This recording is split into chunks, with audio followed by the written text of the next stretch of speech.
giving you the real from A to Z surrounding the Dallas Cowboys. News, updates, rumors, transactions, takes, and more. So strap up, Cowboys Nation, and start your day off with A to Z Sports. Live with Will Steele. 3, 2, 1. Here we go.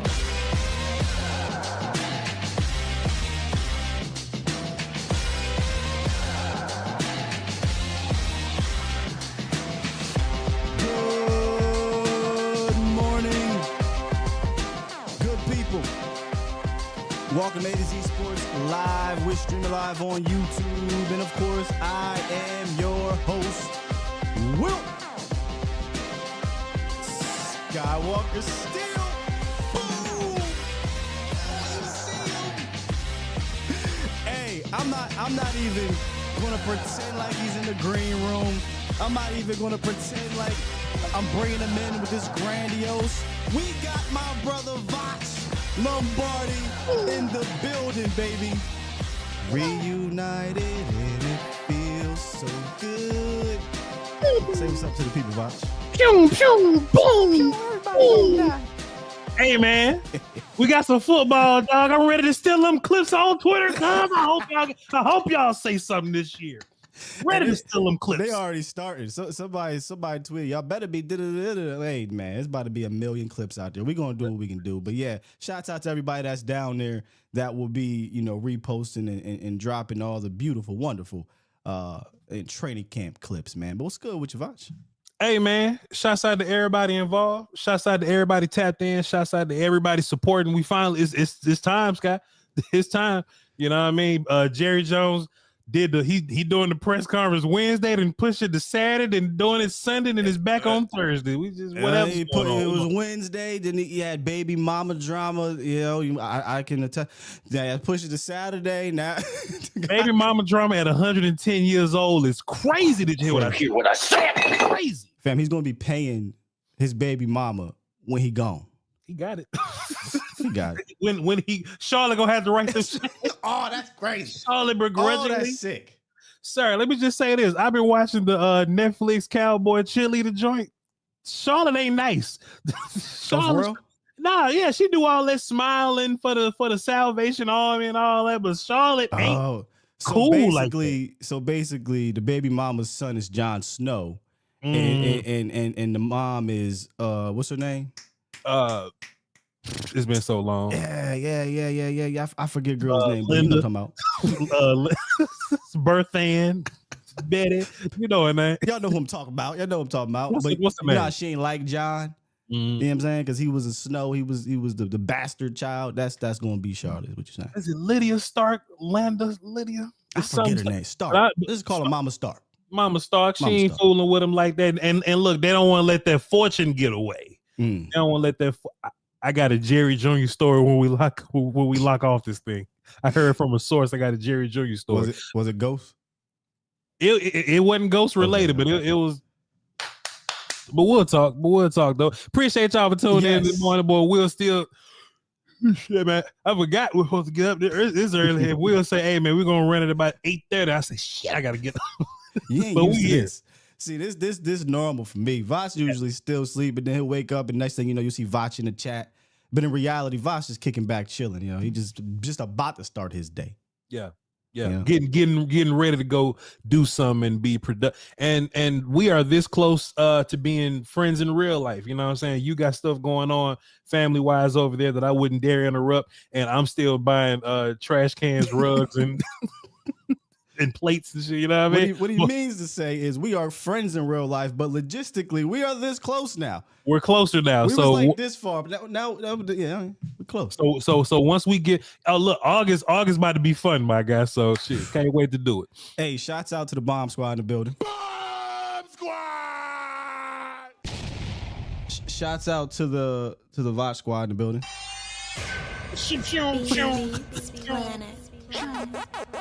Shouts out to Blue Flame. Blue Flame. There you go. I forgot. Shouts out to the Blue Flame. It's all good. Today, man, we're gonna have a little fun and do a roster prediction. 53-man roster prediction. Now, excuse us if we get the numbers all messed up. That's why y'all here, to keep us in check. But we're going to just go down the list of the roster, Voch. Yes. And we'll talk about some battles in between all of that. But today is the first day of training camp practice after the Jerry Jones baby mama pushback press conference thing. And we'll get a whole lot of information from there. And then tomorrow, obviously, we'll react to a lot of that. But before that, I want to kind of just put on wax who we think will make this roster, who we think will miss it. And then that way we can come back to it. And if we get some surprises, which we usually do every year, last year was John Stevens Jr., you know what I mean? We'll see if there's a John Stevens Jr. this year. So I figured it'd be fun and something we can go back and forth on. Yeah, man, for sure. There's the Cowboys love their undrafted free agent dudes. You know, they love the guys that we don't necessarily know why they're there. Will, I guess, goes to the table and he vouches for him. And he said, hey, man, this dude needs to be here. This dude needs to be, P squad guy. And sometimes we don't know why this person's in, like, what's my man's David Durden tore his ACL last year. We don't know what they like in Racey McMath. I was talking to her yesterday. We just woke up one day and Viliami was like, all right, you're miscellaneous hurt guy for the year guy this year. So that means that they like that person. I'm like, why they like Viliami enough to put him on the broke my pinky out for the year list? You know what I'm saying? So it's a lot of guys on this list that we have to figure out, yeah, we like them. Do they like them? We dislike them, but how much do they? You know what I'm saying? So that's what we got to be figuring out today. That's a lot. I do that a lot in the offseason where, hey, I like said free agent or said draft pick, but does this fit the criteria of Catboy or the criteria of Will McClay or the front office? And my theory on why they do like the undrafted guys is that is their version of free agency. Sure. They just don't partake. And if they can hit cheap on a dude that on a 2-3 year deal for $38, as Voch would say, I think you should trademark that, by the way. For sure. Then yeah, they love to do that. Now their new free agency is the UFL, bro, and they've been hitting, dog. Yeah. They got what's my man's Willie Harvey from. They got I don't know if I can say that anymore.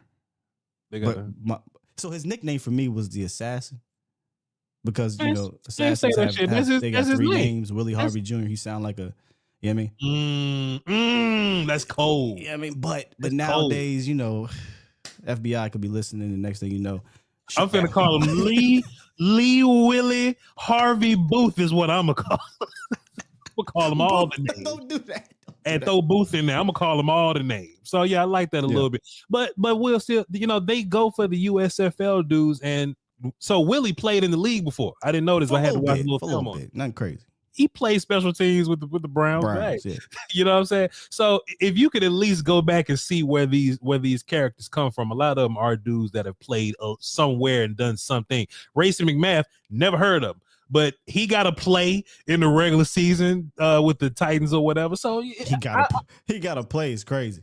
So I don't think they're looking for like miscellaneous characters, but hey, we have a Pro Bowl kicker and kick returner from the USFL. Well, no, what's the name? Yeah, from USFL. Okay, cool. So yeah, we got two USFL Pro Bowlers on the team. So I guess that's how they make it make sense. Well, let's make this McMath. You brought up the wide receiver Racey McMath, and that's kind of where this depth chart predictor thing starts off at. And hopefully you guys can see this. Give us a thumbs up if number one, the audio is fine. Number two, the visual is fine. What we're going to do is we're going to go down this list. Shouts out to NFLDraftBuzz.com. They got this cool, depth chart thing. So we're going to put the depth chart together, the 53-man roster together, and then we'll review it at the end of everything. And you, like I said, you brought up Racey McMahon. So I wanted to start off with the receivers because that's where it's at. And let's just be real. Wide receiver 1, wide receiver 2, CeeDee Lamb, Brandon Cooks. We know that's cut and dry. Where the conversation gets started is at wide receiver 3. And I feel like everybody between me, you, Foots, Broadus, Tuck, whoever, everybody in the community has been talking about wide receiver 3. Yeah. And I'm starting to settle on Voch. It's going to be a committee approach. I'm starting to settle on that. How you feel this thing plays out here? Yeah, it's just like them old days where we had wide receivers that were, okay, we had Gallup, we got Lamb, but sometimes Noah Brown be out there, sometimes said Wilson to be out there. We'll just move guys around and we'll just do whatever makes sense. Something I think that we have to think about is wide receiver 3 here ain't the slot. You know what I mean? And that may be somebody else's wide receiver 3, but that ain't our wide receiver 3. CD is a move around guy and he could be anywhere at any time. What makes it strange is that if you look at these at what we need and the guys that we have, we're missing an X receiver. That's what we missing. Brandon Cooks is he's more so left side guy. He don't really move, flanker dude. And CD is move around guy. Jalen Tolbert is also a move around guy. He's like a mini Lamb type character. Yeah. He's just not as good. The pure X guys are, Racy's one of them. He's a bigger body dude. Jalen Brooks. Like Jalen Brooks. And Flournoy now. Flournoy for sure. So now what we have to ask is that the best receiver or is that just the better dude that fits the X? You know what I'm saying? That's what we have to kind of like deal with. Because Tolbert may be the better receiver out of all those guys. But do you want him having to run through corners like Brandon Cooks kind of couldn't with the playoff game and all that kind of stuff? Like, do you want him to be the more physical role? Who's the better blocker out there? You know what I'm saying? So you have to ask questions like that. I think it's gonna be kind of what you said, right? If CeeDee Lamb is moving around and he happened to be X guy, I can for sure guarantee that Jalen Tolbert will probably be in the slot somewhere. Jalen Tolbert probably move outside flanker somewhere if Cook's not on the field. If CeeDee Lamb is if we just finding a scrub and CeeDee Lamb's tearing up the inside guy, I can see a world where Jalen Brooks comes in and and bam. What I think is also important too for everybody watching, I don't think it's going to be a whole bunch of 4 wide receiver sets. So we can kind of cut down on a lot of the expectation. We probably going to run some 11, but we're going to run a lot of 12, a lot of 22. It's going to be tight ends involved also. So just because I say, oh yeah, Tolbert won wide receiver 3, that don't mean he's going to get 8 targets, 9 targets. You know what I'm saying? Ferg is going to get involved. If Schoonmaker's going to practice, we'll see how his battle works with the rest of these guys. Red zone is going to be a whole nother story. So it's a lot of room to go around, Scott. Yeah, it's so weird because you look at the history of McCarthy, our wide receiver room doesn't really fit what he did previously. He likes a lot of 6'2", 6'3", tall, big receivers that play in a normal West Coast offense. The game has changed. McCarthy has to change with it. You go out and get a Brandon Cooks. He's not a prototypical West Coast guy, but he's a speed guy. Take the top off the defense, get the ball in his hands now, do those things. They didn't really figure out how to get him going until the back half of the year. Kevontae Turpin, I think, is the ultimate weapon X, right? The ultimate X factor because he's another dude, get the ball real quick, but he's small, jittery, can take top off the defense. That's not what McCarthy has done historically. Mm-hmm. So there is a little question, and can he in year 2 figure out how to use these guys week in, week out? The Tolberts, the Brooks, the Flournoys of the world are similar in stature in the sense of, we forget Tolbert's like 6'1", 2 something. So he's not a small guy. He's just more slender than, say, a Brooks or a Flournoy. Those guys fit for sure. But those guys, I'm not sure yet are going to be a staple in the sense of big playmaking type wide receivers. I feel like your playmaking type wide receivers are CeeDee Lamb, Brandon Cooks, Kevontae Turpin. So how do you get them involved? And 2 of those dudes are small. You know what I mean? And like you said, there's no down in, down out X wide receiver possession guy. I think Brooks and Tolbert and Flournoy can be an X, right? But can they be dependable down in, down out? We need to win this year right now. That's what camp is for. We're going to figure out who they trust out there. I just hope we don't run into a Dennis Houston situation. Y'all remember that? Yeah. Dennis like Houston week 1 caught the ball today. Wide receiver 2. Just week 1 versus the Bucks. We just gonna run him out there real fast. Chat, what's the sound like? Chat, what's our volume? What's our sound? I turn me up a little bit. Let me know if my volume, because every time I bring somebody in via restream, it does that. But yeah, let us know. So let's go ahead and this kind of round out this receiver room. We got CeeDee Lamb for sure, Cooks, and we'll just leave Tolbert there at 3. Yeah, that's cool. Whatever. Turpin, Jalen Brooks, and Flournoy. That we feel like 6. We go with 6 wide receivers, or you think they're going to go shorter or longer? I wouldn't be surprised if 5, but I know Brooks is definitely there. Teams guy also.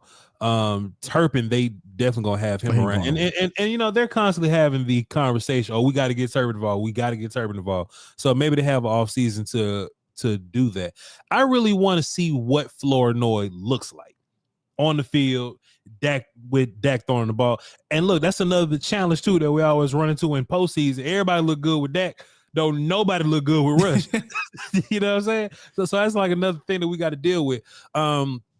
But I think I think it's a lot of wide receivers that's fighting for like practice squad and stuff. You know what I'm saying? But they like these guys. Like David Durden was a dude towards ACL, but they love him and he's back. They brought him back and they didn't bring like TJ Vasher back or whatever, right? So like he's a dude that's around. Moreno Cropper's a sneaky one. He's a guy that I like. I like him a whole bunch. Probably a slot dude, you know what I'm saying? Kick return, punt return guy. Like that's what he's gonna be. So if there's room for him, he's unlike some of the other guys. Like if you just talk about slot guys, it's really like him and CD. If you move a CD around, they like the Billy Johnson kid too, Tyron Billy Johnson. Yeah, 3 name. Yeah. So yeah, they like him too. You know what I mean? It just ain't gonna be room for all of them. And I think Dak is gonna make a lot of people look good, but it's gonna come down to preseason games and if anybody can elevate Cooper Rush and if anybody can elevate Trey Lance. But besides our first 6, I think Flournoy is a draft pick, so they probably gonna love on him a little bit. Yeah, he ain't gonna work. Yeah. You know what I'm saying? So I guess your practice squad guys we're back at David Durden and Jalen Cropper. Everybody else. So the number you'll sit at 6. I'll go with 6. Yeah. I think I'm with you. If I had to pick a guy who might stand out with the highlight catches this year, and no, I don't think it would be the same mode as Vasher because I don't think Vasher could do much of anything else except for jump high. But I think Flournoy could really be one of those camp standouts where he's making those 50-50 jump balls, the red zone. You see the speed, after the catch ability. It's just, can he carry it over in the postseason, in the preseason, where a lot of these receivers that were doing it during camp weren't. But he's going to be my kind of undrafted free agent / back end of the draft type of standout. Will be Ryan Flournoy for me. Chris in the chat says, what about Crooms? I thought he looked okay in college. All these dudes look okay in college. Yeah. Jalen Cropper was a superstar in college. It's different here. Yeah, I think he could make the practice squad. I'd be shocked. Yeah, I'd be shocked if he makes the team. Again, let me ask you this. Yeah, go ahead. How many wide receivers make the squad? I don't know how many they carried last year, but I would imagine at least 3. So that's I feel like receiver is probably your longest practice squad list. Receiver and offensive line. Yeah. So what? Cropper, Durden, maybe Durden. Who knows, right? But Durden could be a part of that. Tyron, Billy Johnson, and Crooms, I think will all be fighting for. I mean, they all will be fighting for practice squad. But let's not rule out somebody that gets cut. The only reason I say Durden is because he's hurt. He got hurt and they hung in there. Like they just held on to him. You know what I'm saying? So maybe they really want to see what he looks like. But hey, 6 receivers for me. So we got 6. All right, let's move down and see where NFL Draft Buzz has next. So we're going to skip around a little bit to offensive line. Yeah, Voch Lombardi's came to party. Yeah. Look at all these Manyweather guys. Look at all these Duke Manyweather guys. They have Chuma Edoga, and this is the 5 they got right now. Chuma Edoga, Tyler Smith, Brock Hoffman, Zach Martin, Terrence Steele. That is about right according to what is happening at camp, mini camp and whatnot. But let's just be real, Voch. We're going to put this where we want it. All right, we flipping Chuma and Tyler, right? Yeah. Okay. Let's just go ahead and flip that. We flipping Brock and Coop. Or okay. I'm just making sure because I know TJ Bass is involved. I'm not sure where you're at with that whole thing.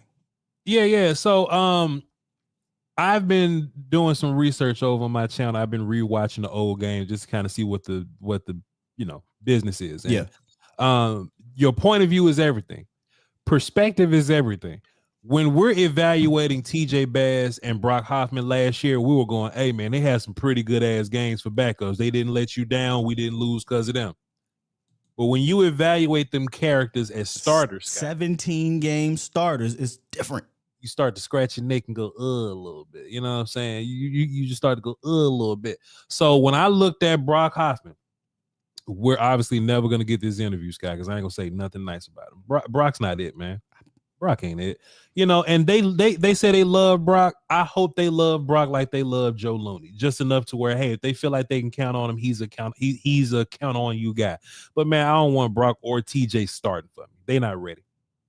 I've said this many a times. If Brock Hoffman and TJ Bass are my depth swing guys, I love it. Absolutely love it, because I know that they can, in a pinch series, a game, a couple, we can get by. But if Brock Hoffman, more so Brock, is my 17 game starter, I now, like you said, hey, y'all got any more of them centers? You know what I'm saying? Because he doesn't move. This is what I said on when we did the breakdown. Yeah, I said, look, these dudes might have the same mentality. Yeah. Brock Hoffman and Cooper Beebe, right? They want to dirt you. They're tough. They're physical. We've seen Brock Hoffman get in people's faces and things like that. But from a physical standpoint, he just can't do what Cooper Beebe can do. He can't move people like that. What you're going to run into with me is the same problem you ran into with Tyler Biadasz. He's not a people mover. In fact, it may be a little bit worse in that sense. He's not a people mover, but you can call him more of a dog. You can call him whatever you want. Sure, he'll bark at you and all that stuff like that. He's going to bust his ass. He's going to work hard. But 17 game center, if Cooper Beebe can snap the ball, he's out there right now. I just deal with the growing pains, bro. Don't play around with this. You can't afford to play around with that position, in my opinion. Brock Hoffman likes to fall on people that was already falling down. And a lot of y'all went, look at Brock Hoffman fell on that dude. Then they thought it was a pancake, but it was really Zach Martin knocking somebody down and Brock Hoffman. Like when you fine tooth comb it, film kind of gets upsetting when you watch it. And my whole idea, and Scott, I said this for a long time, man, find me a strong center or find me a guard and teach them how to snap. That was my whole thing, because we haven't run the ball effectively since we had a strong center, like a powerful center. Consistently. Yeah. And Leary, Frederick, and Zach, like that was the core of your offensive run ability, right? I just want to go back to a world where I got three strong dudes in the middle. Yeah. Brock Hoffman stronger than me. I get it, y'all. He's stronger than Voch. He can pass he can whoop Voch. I get it. Or he can pass block I get it.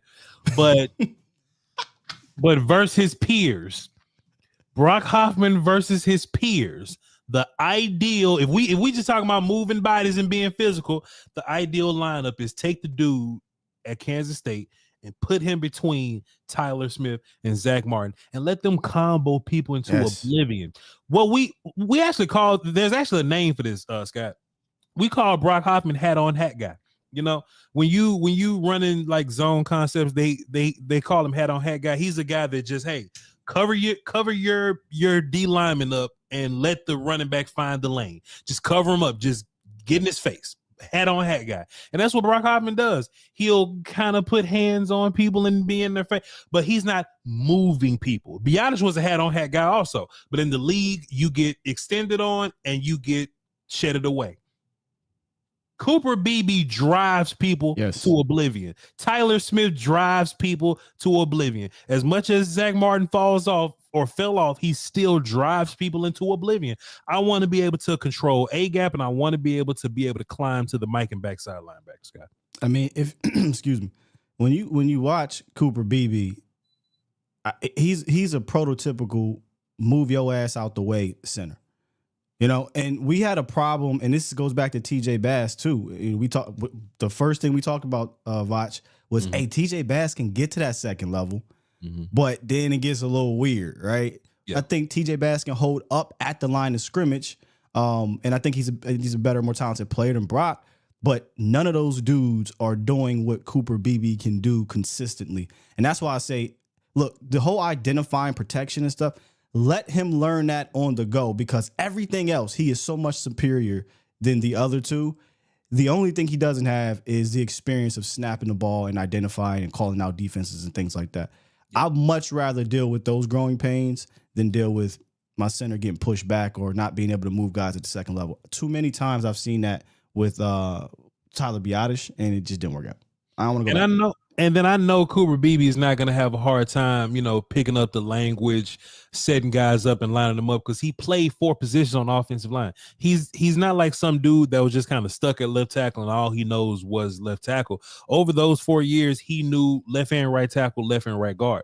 So if you can kind of flip and do that, that's what makes great centers great centers. Like if you're a left side player, you're most likely sliding to the left a lot. Or if you're a right side player, you're sliding to the right a lot. If you're a center, you have to go both ways. So you have to be dexterous enough. He can because he's done it. It's on film. Exactly. So I have no issues with him playing center. Snapping ain't hard.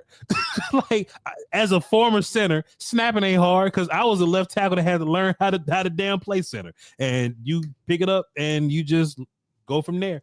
The only thing he has to learn how to do is from snapping, get his snap hand back onto bodies, but he's fine because he's powerful enough to do it. Put TJ Bass BB. Put Cooper Beebe at center, and let's not overthink this. You drafted center because you needed center. Right. You drafted left tackle because we didn't draft quarterback. We didn't draft free safety. We didn't draft nothing we didn't need. That ain't how draft works.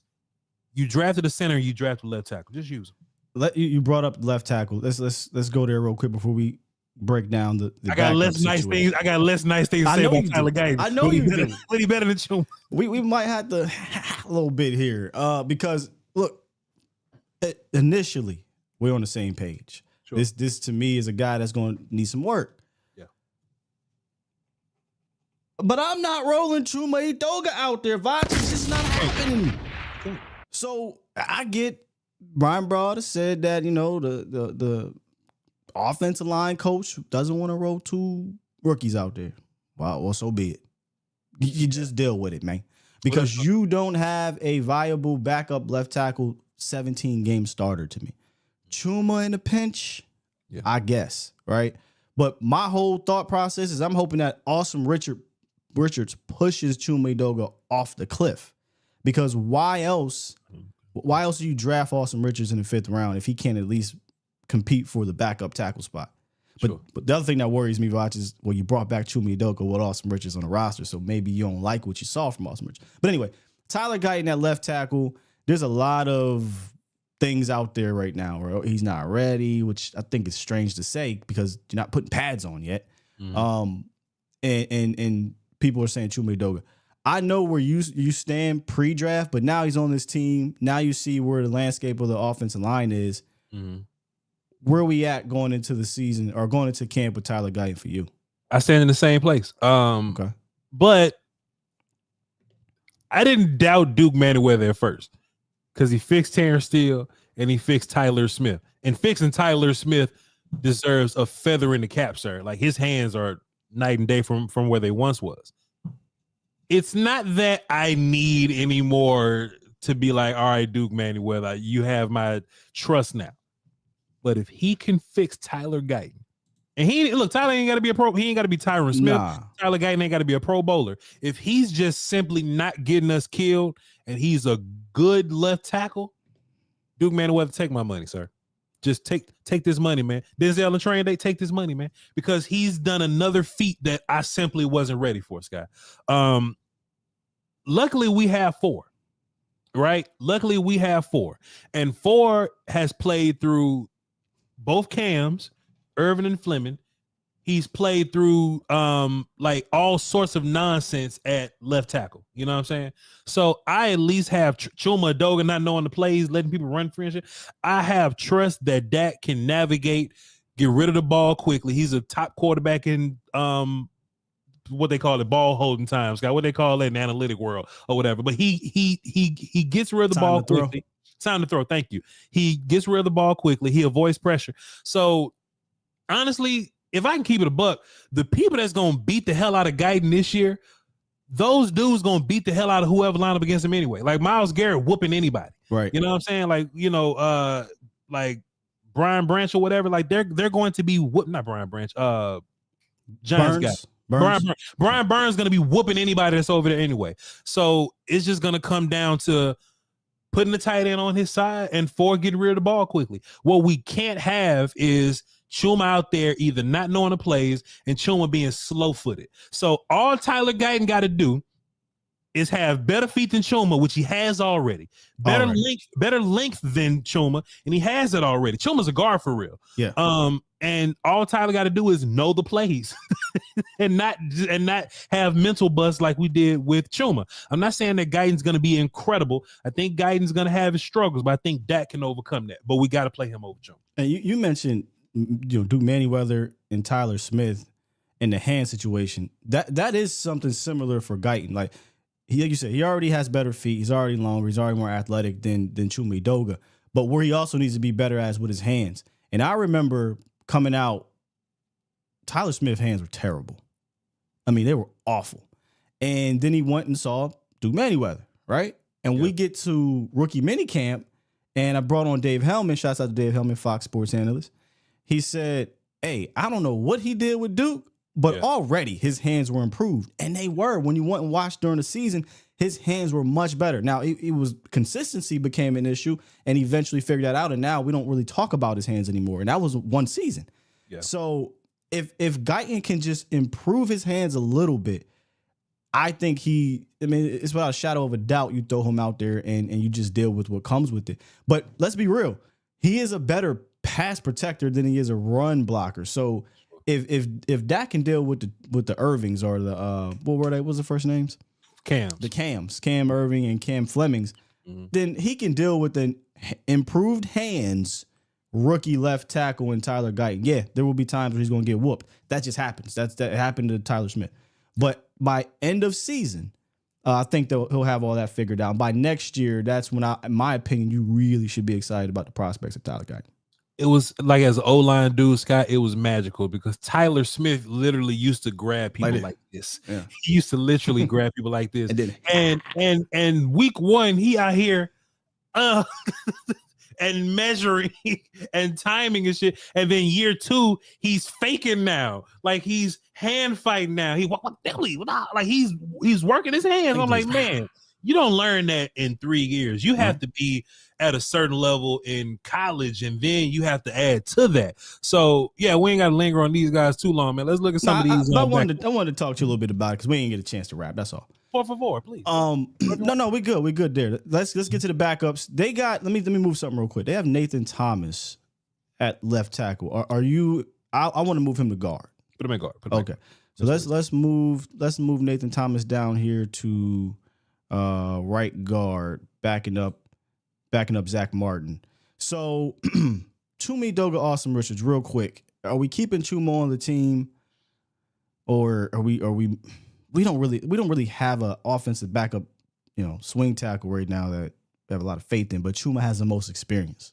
I will say, just going back watching film, Chuma's not horrific. It's just that offensive line as a whole is bad around the league. So Chuma does his job. It's just that he's very slow-footed and he don't know the plays. But he don't kill you down in and down out. You know what I'm saying? Yeah. So Chuma's keeping his job. Oh, you might as well take Matt Waletzko and Josh Ball off the list. But Sky, that's something we got to have a conversation about, because I've been trying to cut Josh Ball for 3 years. But for whatever reason, Mike McCarthy like him, he's just keeping him around. Do you think Josh Ball makes another round? No, on this thing? No. Josh Ball's gone. This will come down to Chuma, Awesome, and Matt Waletzko.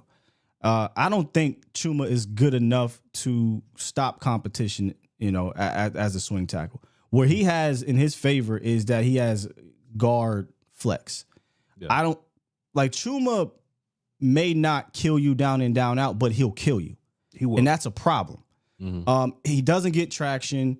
He's a fighter and he has experience, but I'm looking to upgrade. So if I can get Awesome Richards to show me something, if I can get even Matt Waletzko to show me something, I'm kicking Chuma off the bridge. Sure. But the problem is I have no confidence in either one of them right now, because what have they shown me? Now I'm rooting for them. What have they shown me? So I have no choice but to keep Chuma on this team unless somebody else comes available. I don't know. Let me just say this too, for everybody watching. there's not necessary. I don't have favorites like that. If we got 9 stud offensive linemen, great. If Brock Hoffman goes out there and whoops everybody, and Cooper Beebe has some hardships out there, then start Brock Hoffman. I'm fine with that. You know what I mean?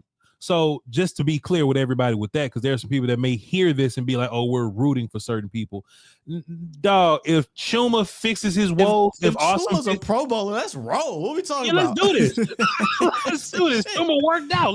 Let's see if we can work on moving Tyler back to right tackle or something. Like if it works, it works. You know what I'm saying? So I just want to let everybody know that. But Chuma was stinking it up a lot last year. And Austin Richards did nothing with that opportunity, whether it be at practice or whatever. You know what I'm saying? So that just leads me to believe that Chuma has the edge on him right now. Same. Can that change? Because offseason peanut butter change anything. If Austin goes out there kicking ass, cool. Awesome's the new swing guy. We could just roll with that. Awesome played both guard and tackle. Guard tackle, yeah. And he also played left and right side in college or whatever. So cool, Austin Richards. I just don't know if he's beating Chuma right now. Earl is definitely going his ass probably to the practice squad, most likely something like that. Bass is going to be here. Hoffman's going to be here. Nathan Thomas is a draft pick, so I think he's probably going to be here. Matt is going to be competing with Awesome, and the winner of that's going to be competing directly with Chuma. Josh Ball is out of here. Dakota may be a practice squad guy as like an emergency type center. Like if something happens to, let's say, but he's not making a 53 though. No. He's like a practice squad, elevate you, an emergency type guy. So I think just because he plays center and that's just the least of what we have. I think he's a guy that can be around. He's also a Duke guy, strangely enough. Well, if TJ Bass is going to play center, you have a little bit of depth there. That's fair. And it sounds like he's going to do some center things. So we got the 5: Guyton, Smith, BB, Zach, Terrence. So that's 5. That's fair. We're on the same page here. Chuma right now. So Chuma makes 6, Bass is 7, Brock is 8, Nathan Thomas is 9. That's a heavy group, yeah. So 10 seems super heavy. Like that's like if they're gonna go 10 is it. Is there room for Awesome though? Do you think they carry well? They can't cut him in his second season. It's his second season, yeah.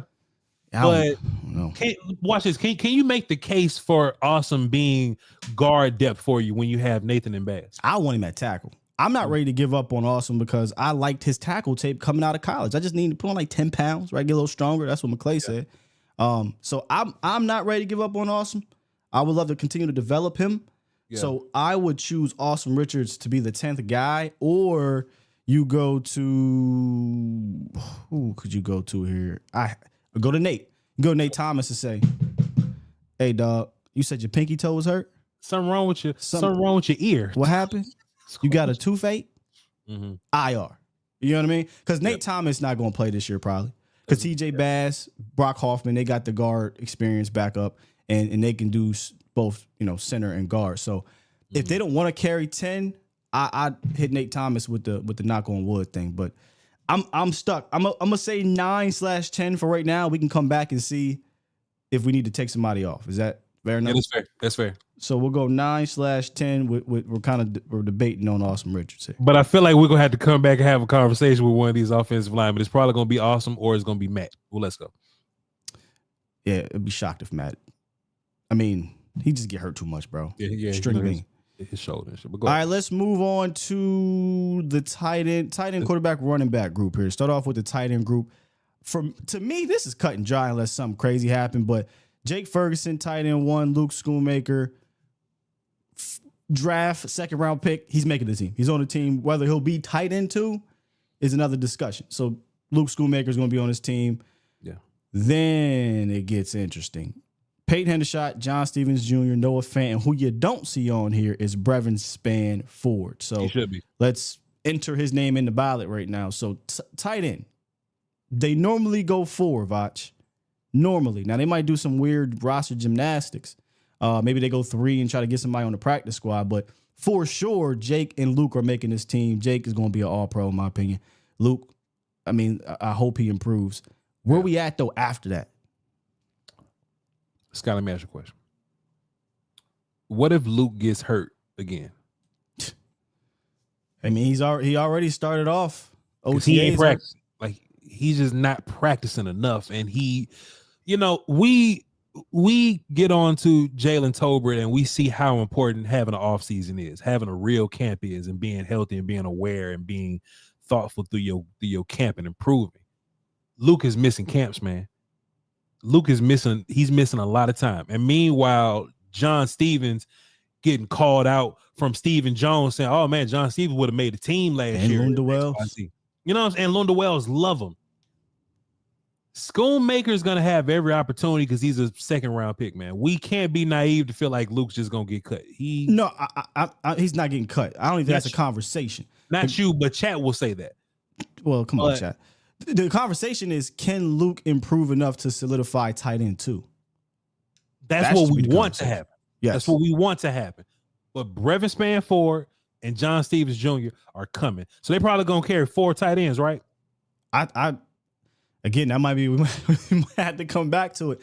I would, because I think the room of Jake, Luke, John Stevens, and Spanford is so diverse. I love it. Because if something happens to Luke, I think Spanford can fill the blocker role with the higher upside as a pass catcher. Sure. If something happened to Jake, I think John Stevens can be a guy that can fulfill the pass catchy role. Where the guy we just completely keep ignoring, Peyton Hendershot, he's supposed to be the pass catchy guy. He showed some flashes his rookie year. Ain't show no flashes his second year. Dropped everything. Got hurt. Well, he had a bad drop early in the year, but he has not given us any confidence to say it with our chest on Peyton Hendershot. You may like him. You may want him to do better. You may want him to be on his team, but I am a little bit of grass is greener. I rather see, hey, what can John Stevens do with these reps? What can Brevin Spanford do with these reps?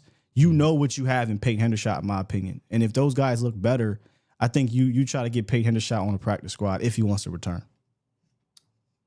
Shockingly, Princeton Fant played a little bit last year. You know what I'm saying? He he has preseason? Yeah. Like they and we know that Dak likes him, and we know that the team likes him. He goes to the Dak practice camp squad. thing, yeah. No. He goes to that whole retreat dip. That whole thing. Like Dak fucks with him and Dak yells at him, which means something, right? So I ain't saying Princeton fans should be in this Big Four conversation, but I think Princeton practice squad. Yeah, he's a guy that we should at least talk about. Hendershot's probably gone. In real life, I think your top 4 is all but set. It's Ferguson, Schoon, John Stevens, and Brevin Ford. Now, the order of those guys is interesting. Like, who comes out 12 personnel is interesting. Who's your goal line guy because of John Stevens? Like, I think all that's an interesting conversation if we just talking about where we using them and what role do we. And if we talking about that, I feel like there's a shot that Brevin can play a little more than Luke, or Brevin can have opportunities to pass Luke. Luke ain't getting cut. There's a lot of equity in Luke, and you got time to fix him. But I think Brevin being an old man, Brevin got 6 years of tight end experience, and he big. He 270 pounds, and he run like them. He run like them, and he blocks like a fool right now, Sky. I think Brevin Spanford is in this conversation as anywhere from 3 to 4. You mean 2? I think he's in a 2 conversation. 2 and 3. I think Brevin is in that 2 and 3 conversation. Luke is at 2 right now, but Brevin is fighting for that 2. And if I had to pick a guy to be like, all right, I want you next to Tyler Guyton to make sure we're not dying right here, I'm taking the 270 dude to go wrestle with him. That's how I feel. You got to read the tea leaves too, bro. Who was it? Coach Lunda Wells. If you go listen to Lunda Wells, he talked about how, thank God nobody drafted him. Boy, we was so shook. We was about to take him at the end of the draft, but there was like, maybe we can sneak him in. He is speaking about Brevin Spanford in the same way that behind the scenes, because it wasn't publicly just yet, he felt about John Stevens Jr. That was his dude last year. He loved John Stevens Jr. Now, obviously, you got to get out to camp. He's got to make some plays because the tight end group last year during camp, it got off to a very slow start. And then you started to see John Stevens make some big plays and just some routine things happening between Hendershot and Ferg. What I think is hilarious is there was a legitimate conversation about Ferg and Hendershot. Not to me, but to the fans and the media. It was like, man, it's Ferg Hendershot back and forth. I'm like, come on, dog. This is Ferguson. What are we talking about here? But they weren't making a lot of standout plays. The tight end group now outside of Ferg, he's solidified. He's stamped. They're going to have to make plays, whether it be camp, whether it be preseason. And because of the size, the wingspan, the go up and get it ability, I think he's a better contested catch guy than the Luke. John Stevens, ACL, it may take him a little bit of time. Brevin's probably going to make some of those big-timey plays, and he already has a sponsor in the building that absolutely loves him. So I'm with you. I think he can fit anywhere between 2 and 3, and then they'll probably bring along Johnson. I can't see John Stevens immediately being tight end 2 because of the ACL. I think it's going to take a little bit of time. Mm-hmm. But when we get like week 10 or something, conversations change. And you know, Mike McCarthy love to save the best plays for the end. I can see us trying to get John involved. JC Cowboy Network in the chat, shouts out to you. He says Brevin needs to work on his blocking. It's all over film. They all need to work on their blocking. Yeah, none of them are done. Yeah, they all need to work on their blocking. But if we talking about who can come in and be more consistent or whatever, right? Like that's what I'm kind of projecting, and I'm always gonna go for the dude that's 270, that's bigger than everybody. And look, he needs to work on his blocking, but there's film of him beating the hell out of people. Let's not act like that don't exist. Yeah, what he needs to work on is extremely coachable. Yeah, for sure. I don't. It's kind of like the coach from Tulsa. Mm-hmm. And what's his name, Tyler Smith, where Tyler Smith is so physically gifted. They was like, look, we're not even wasting our time trying to coach you up. Just go be physical. I feel like it's the same thing with Brevin Spansport. He's so physically gifted, and you hear him talk. You hear Coach Lunda Wells talk about that. Where I don't know that they really much cared about technique, and you can see it on film, right? Like there'll be times where he gets there, and then he's hit or miss in regards to sustaining blocks. But physically, he's capable. The rest is just coaching. And he's got the size, he's got the physical tools, and I feel like that's not going to be difficult for Brevin Spanford to progress at. But I think, in my opinion, his upside is better as a pass catcher than Luke. I do. Yeah, but Brevin needs to work on finishing. Yeah. Like, he needs to work on finishing. Like his initial strike, his size, his want-to, tenacity, and all that stuff. That's what you need, you know what I'm saying? And you can coach finish. You can coach, hey, Brevin, put your head on this side. Or you can coach, hey, put your hand right here. And that's how that'll go. And if we just talking about the ball of clay that makes the most sense to me, Brevin is and look, even in pass catching, Brevin got some drops, but Brevin got some year. He had bad drops. But before that, he wasn't a drop guy. Scott, when I tell you I went back to 2021, like he's blocking Karlaftis, right? Like I went way back into his film. Like he got some ridiculous catch radius plays. Yes. That's why I said he's better contested guy to me than Luke. Yeah. Catch radius plays that's worth like talking about, and some yak plays to where I'm 270 and you play corner. You know what I'm saying? I think all that means something. And let me not get this mistaken. Luke has some fantastic college film too, but where my, I guess, bias in this comes from is I've seen what Luke looks like as a pro, and Luke will miss some blocks as he'll miss some blocks and drop catches as a pro. You know what I'm saying? So maybe it's some mental going on with Luke. Maybe it's the mental, maybe it's the injury, but Luke's not living up to his potential. The potential of Luke is ridiculous, but he ain't living up to it. You think it's ridiculous? Potential of Luke? Yeah. Okay, look, when I say ridiculous, he ain't George Kittle or nothing. But I think he can be a really good blocker, and I think you can develop his pass catcher. Brevin is a better out-the-box pass catcher, in my personal opinion right now. Pass catcher, yak guy right now. Blocking, I like Brevin's blocking more than I like Luke's blocking. So that's where that comes from. I need Luke to get me excited, man, because I'm still a little bit fuming from the selection, because I when I look at a second-round pick tight end, I'm like, okay, what is special about you? Like, what is something that you do at an extremely high level? If blocking is your answer, I'm not taking you in the second round. Sure. Blocking was the answer, Voch. They took him in the second round, and his blocking was below average in year one. Even if his blocking becomes elite, he's still a second round tight end number 2 that's never going to be tight end 1 on his team. So for me, he's going to have to be special. It's just gonna have to because it feels like a waste. Because I got guys on this roster, I feel like they can go out there and catch the ball better than you can. And if I have to take a little bit of a blocking hit, then so be it. Because now my 12 personnel set becomes dangerous.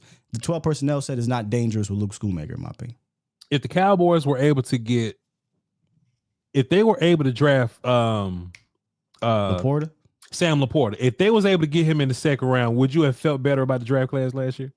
I mean, if they used him, yeah, that's the thing. That's the thing. I still think Jake is better than him.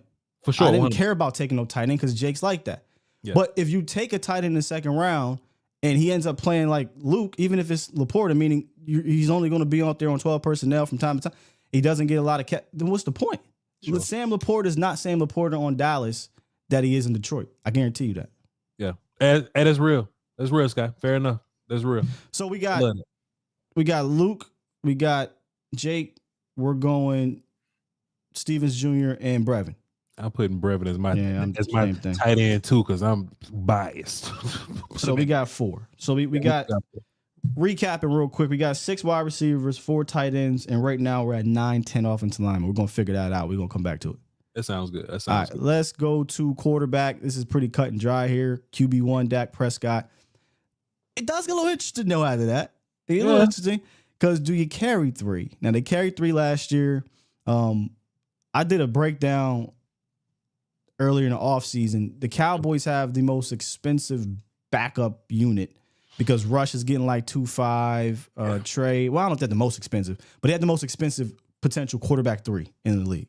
There's no quarterback 3 that got paid over $2 million last year. There's potential that your quarterback 3 will be getting paid $5 million this year. Yeah. So the real battle here becomes between Cooper Rush and Trey Lance. Now look, going into this whole thing, I didn't think it would be much of a competition. I was like, Trey Lance gonna win this thing. Going into OTAs, I'm like, look, he has the upside. He's the 4th round behind him. Mm-hmm. Trey Lance should win this thing. Coming out of OTAs, bro. Mm-hmm. Everybody is saying, "Hey, dog, Cooper Rush is quarterback too." I don't know what y'all talking about. Yeah, Trey Lance got to go out there and do this, do that, do that. And I was a little bit shocked. Not gonna lie, I thought we'd get a little bit of. I was just about to tell you to hit the button. I was about to tell you to hit the politic button, Will. Still, I swear to God, I'm about to say, Will, get your politic button. Trey Lance about to be quarterback too. It don't matter how bad he was at camp. Get that shit back on. Hit it again, Scott. It don't matter how bad Trey Lance was. Ain't nobody come out and said Cooper Rush was bad at OTA. Nope. They said Trey Lance was bad at OTA, but Trey making that money. Trey making that money, and he about to be quarterback too. It don't matter what. Boy, look, I ain't never seen Cooper Rush go crazy in the preseason. Cooper Rush about to throw for 5 touchdowns, and Trey about to be right there. Cooper Rush making highlight tapes because Trey Lance out here making highlight tapes. Cooper Rush said, "Hey, wait a minute, yo, Cooper Rush about to sit up. Look, Cooper Rush about to sit up there and campaign all he want to, all the games he won. And Trey Lance didn't win much with a better offense over there, but they gonna find a way to say, hey man, we think Trey Lance was a little better. We trust his athleticism and his upside. Quarterback 2, politics as usual. Let's just go ahead and flip it because I'm with you. There's no world like Trey would have to be atrocious. Too much at play. To not be quarterback 2 going to the season. But so the question now becomes, do they carry 3? Because you cut Coop, you get a little bit of money, not a lot. I don't think they're going to do anything with it. I don't know that you cut him. I think they're going to carry 3 because they got that quarterback mechanic where they can hold a reserve dude. Oh, that's right. Don't count against he'll count against the 53. He won't count against your 46. Yeah. So I think there's going to be 3, but I think just Cooper's going to be your reserve guy. That's politics as usual. You know what I'm saying? You can't make all that quarterback rookie top 3 money and be sitting down. No, you can't do that. Skywalker Steele. I'm still of the mode though. All jokes aside, I just feel like Trey Lance is going to beat him out, but I'm not liking what I'm hearing coming out of minicamp and stuff. That's something I'm not. I was shocked at. Let me just say that. You know what I mean? Scott, low key, and I haven't heard you say this, but you use the politics as usual, but in context of the Jones and like whatever. The best part about it in the real politics as usual, the first thing Jay-Z say is, "You know how we do. You know how we do. You know how we do." So when you hit the button, Rockefeller. so when you hit the button, I don't hear, but in my mind, I go, Forever. "You know how we do," and Yes. that's what they do. That's what they Man, are. they gave up a 4th round pick, bro. Like, Yeah. I get last year him not being QB2 because he came in so late, but this year, politics alone, he's quarterback 2. But I'm gonna go ahead and think that he'll beat him out.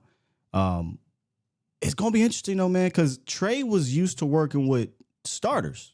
Yeah. A little bit at first in San Fran at first, and then, then things got a little funny. He played real games with dudes. Yeah, or second team guys. Yeah. It's possible he finna be with some third team guys. Me personally, give him all the reps though. All jokes aside, like I don't need to see Cooper Rush or Dak Prescott in preseason. We know who they are. Trey Lance has less passing attempts since junior high school than Cooper Rush does in like the last 2 seasons. All jokes aside. Yeah. I mean, I'm a little bit of jokes, but like seriously, he has like 500 passing attempts since junior high school, bro. Yeah. That's madness. That's a lot. So no, it's not a lot.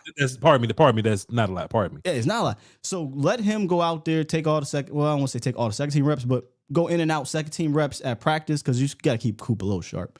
Yeah. And then when it come to preseason, hey Coop, put the headset on. I remember draft season, like we was all worried about Trey because he was one of the COVID guys. Like he played one game, and then he's like, "All right, I'm just about to sit out the rest of the year."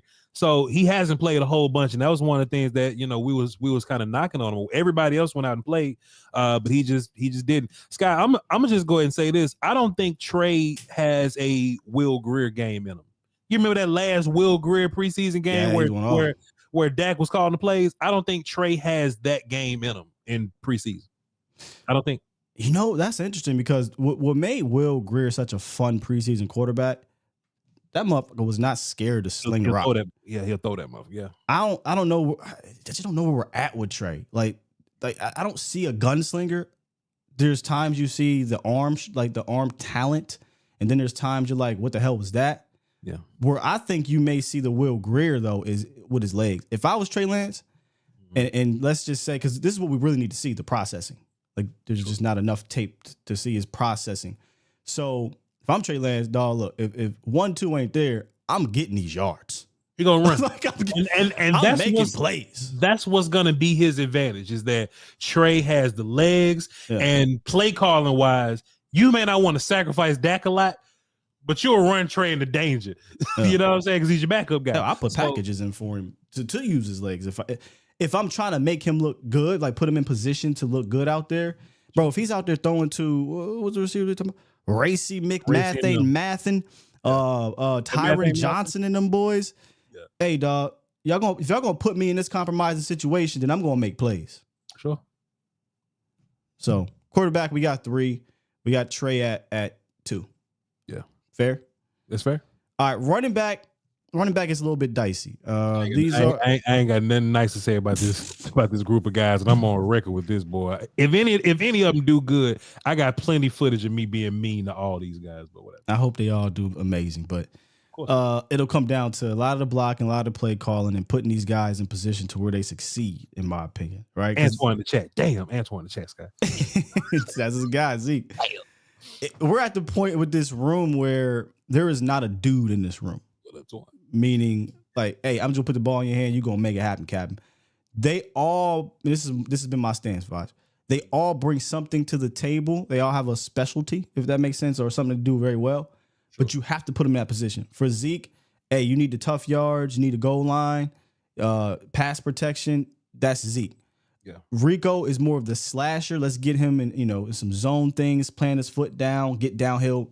He's a slasher. I actually think he might be. Him and Deuce Vaughn, your best 2 guys catching the rock in the backfield, too. Deuce Vaughn. Deuce Vaughn could be your jittery bug guy, satellite back. Get him in space.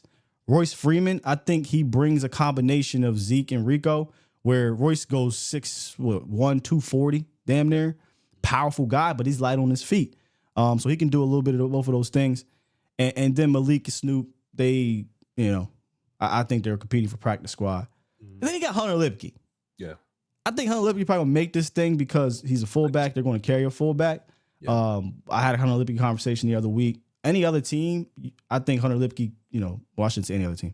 a McVay or Shanahan or McDaniels, Hunter Lipke or Baltimore. Hunter Lipke could be a weapon. I don't think he's going to be that here. I don't think the staff is good enough to turn him into a weapon. Mm-hmm. But I think he makes the team, Voch. So off the bat, Zeke, Rico, Hunter on the team, right? Yeah. They're on the team. So let me ask you this.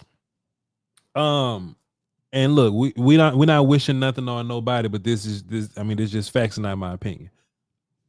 How many games you think Rico Dowdle plays like healthily, right? If he's gonna be getting more carries than he's ever had, that's fair, right?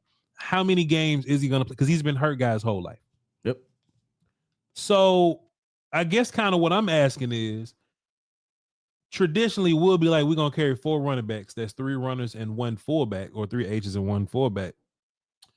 You got Zeke, Rico, let's just say Deuce. Is that enough? Do you carry 5 of these guys because you know at some point Rico's gonna go? You know what I'm saying? Do you try to carry one of them on the practice squad? Malik, you grab another guy. And here's the issue with that: you only got 3 elevations, right? So how many hurt Rico games we got? Well, I don't. So yeah, you have 3 elevations, but you also have other guys getting hurt. That's fair. So if a receiver gets hurt and you're comfortable with your 5 receivers, you can call up. You know what I mean? So you know, it a lot can happen in that sense. But that's a fair question. Rico's been hurt guys literal since college. Now he's going to get more carries. How many games does he hold up? I think he'll play at least 8 to 10 games healthy, and then the rest, you know, you hope he's healthy enough to play. If he's injured, it's not detriment to where he's not playing. But the odds have said Rico Dowdle is going to get hurt. I think Rico and Royce are your best backs out of this list right here. I think want Royce on this team. I think Rico and Royce right now. Royce go out there and snake it up, but I think Royce can fit and be a part of a true committee. I'm also skeptical, Voch, if we run a true committee. But a true committee, I think Royce Freeman can fit in a committee. There's no way we're gonna do right by a real committee. There's no way. Is Deuce a practice squad guy, or you think that they're really gonna try to get him involved for real? Like they say that, but are they? I think he can be a part of a legitimate role in a committee. He can, but are they? I don't know if I trust them to know how to do it. On my team, he can. Like if I'm coaching, yeah, on my team, Deuce is definitely involved. Like he's your juice guy that right. You're looking for in this draft. But in this group of guys, in this coaching staff, they say they want to find a way to make Deuce work. Will they find a way to make Deuce work? As I sit here, July 25th, I don't believe it because history has shown under McCarthy he don't care about running backs in that sense. Even throwing them the rock, McCarthy's whole offense. Listen to him. In the off season, you know what he always says? Perimeter receivers. The perimeter and the quarterback. Yeah. Them running backs is basically what he's telling you. Yeah. And it's frustrating because if you couldn't get Deuce going as a runner, throw the ball to his ass, get him in space. Tony Pollard should have been a 65 catch running back at some point in his career in Dallas. Bro, he never had more than 40. I don't even think he got the 40. I could be wrong, but I don't even know if he got the 40. Yeah. So I don't trust him to use Deuce in that manner. Like just like they didn't use Tony in that manner. So now it comes, are you going to use the run game as a legitimate option in this offense to aid your passing game, your quarterback, your receivers, and your offensive line? Boy, I ain't that confident. Not yet. But my top 4 running backs are Zeke, Rico, Deuce, and Royce. Can they keep them all? I don't think so. So I think that's gonna be because of Hunter. It's because of Hunter. So they probably gonna cut Royce, and I ain't gonna like it, but it is what it is. So let's go Zeke, Rico, Deuce, Hunter Lipke for right now. Zeke, Rico, Deuce, Hunter. Yeah. I can do that for now. Even though Roy's better. Roy's better, but go ahead. Running back, we got 4 running backs. So that's it for offense. So we got 6 receivers, 4 tight ends, that's 10, 3 quarterbacks, 4 wide receivers, that's 17. And this is where it gets funky. 8 or 9 or 10 offensive linemen. So either 27 or 26 offensive players. Okay. We still keeping an asterisk on the offensive line because we about to hit the defense. let's go to corners first, because that's where your numbers gonna come. Corners and linebackers, there's gonna be some numbers in there. Let's just start with the DBs. Period. Yeah, DBs. All right. So, all right, for your starters, Trayvon Diggs, Deron Bland, Donovan Wilson, Malik Hooker, and Jordan Lewis. Right? Yeah. That seems to be about right. Goodwin, CJ Goodwin. Goodwin will be designated as a corner, but he's going to be the special teams guy. So, yeah, we can throw him in there as going to make the team. He just may not make the 53, Voch. It might be one of those, hey, we cut you, bring you back. But we'll bring you right regardless, we know he's going to be on the team. Yeah. So we'll go. I mean, this actually is a lot easier than you think. But Dono, Malik, Deron, Trayvon Diggs, CJ Goodwin, Jordan Lewis. So that's what 1, 2, 3, 4, 5, 6 off the bat. Let's be real. Kalen Carson 7. Kalen's definitely 7. So actually, we'll move him to backing up Trayvon Diggs or Deron Bland. Mm-hmm. So the question then becomes, let's go to safety. I think safety's pretty cut and dry too. Marquise Bell, Wanye Thomas, backup safety. That's 9. So 1, 2, 3, 4, 5, 6, 7, 8, 9. That's 9, but CJ weird. CJ. Okay, so let's just say 8 DBs or whatever, right? Let's call 8 DBs. We'll put CJ in the specialty category. CJ in special. Okay. So are they carrying 10 DBs? So for them to carry 10, you got Eric Scott, Nashawn Wright, Sheldrick Redwine, Israel McQuamble. You got a couple of the undrafted guys. Yeah. The Emery Johnson, the Julius Woods of the worlds, right? Yeah. I don't think they'll make the team, but practice squad will be there. Yeah. So basically, what I'm asking, do you think Nashawn made the team? Because Sheldrick probably won't. Do you think Nashawn's out? I don't have Nashawn make. I mean, he has to go crazy, in my opinion. Sponsor's gone. Yeah. Josh Butler? No. Josh Butler's out too. Sheldrick? Nope. So Eric Scott is your last guy? Is he? Is McCormick? Eric Scott I think makes because he's a pick. It's a draft pick, yeah. Right. Anthony will give up on him. Izzy's the intriguing one. Yeah. Because if it's safety Izzy, this isn't running big nickel anymore, Voch. You don't need 5, 6 safeties. Correct. Like Mike Zimmer's not playing 4 safeties in a season constantly. Right.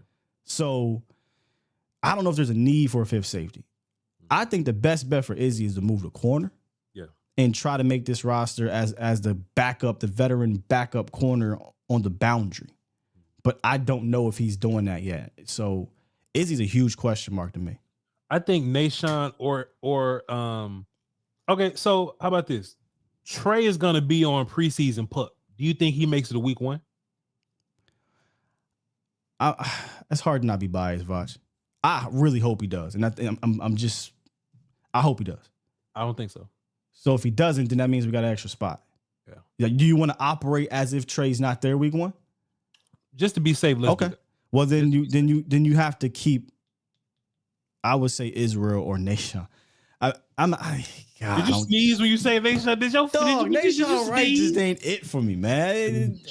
I don't see it. What about Noah? Noah's a teams guy. He was there last year, scored the first touchdown last year. Is Noah in here? Noah's not here. He's not on the team no more. No. He's not on the team? Okay, cool. Okay, cool. So you saying Diggs gone. All right, let's go 1, 2. So we got Donovan, Malik, safety-wise.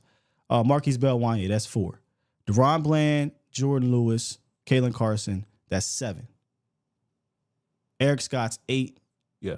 Diggs is on the pup, so you got 1 or 2 spots left. Yeah. I'm taking Izzy over Nashawn. I take Izzy over Nashawn too, because Izzy could do both. And Nashawn's been. Is he older than Nashawn? They came in the same draft, I think. Same draft? Man, cut both of them. We got a heavy offensive line. So we going 9 with the asterisk that Diggs is on IR, or he could be on IR technically. Let me ask you a question. So let's say we're operating as if Trey is healthy. Watch this. Trey is healthy. Well, let's say Nashawn and Izzy are gone. If we sign Gilmore, here we go. Who goes then? If you sign Gilmore, who goes then? So that means it'll be. So you got Diggs, Trey, Bland, Lewis, Carson, Gilly. That's my 5 corners. Mm-hmm. Shit, Eric Scott can go. Yeah, that's what I'm thinking too. If it comes down to, I could bring in Gilly I got to cut Eric Scott. Bye. Yeah. If it comes down to that. That's what I was thinking. Like, who's your next guy? Like, Nashawn, is he gone? Who's the next that's on that line? Eric Scott gone because Gilly's here. I agree. But the way it's looking, I don't know if Gilly gonna I don't be. know. They right. So we got 9 DBs. That's about what it's gonna be. With Diggs on IR. Or what have you, right? Not starting. Yeah. Yeah, so let's move back up. Let's go back to the front here. We got the defensive line. Mm-hmm. They didn't add a whole lot of defensive tackles, watch. They added 1 defensive end in the draft, and they're counting on young guys to step up. So your starters, interesting, they got Chauncey here. But DeMarcus Lawrence, we're going Mozzie. Starting at. Yeah, I don't know why. Mozzie Smith, right? I mean, unless something crazy. Mozzie Smith, Osa Digizua, and then Micah. Mm-hmm. Then behind it, that's pretty much cut and dry. Behind them, they got Sam, Chauncey, Carl Davis Jr. And we'll talk about that. I'd do this. Sam, Justin Rogers, Chauncey Golston. Me personally would do that. Marshawn Nealon, Viliami Feoko. And who they don't have on here, Voch, is Denzel Daxon.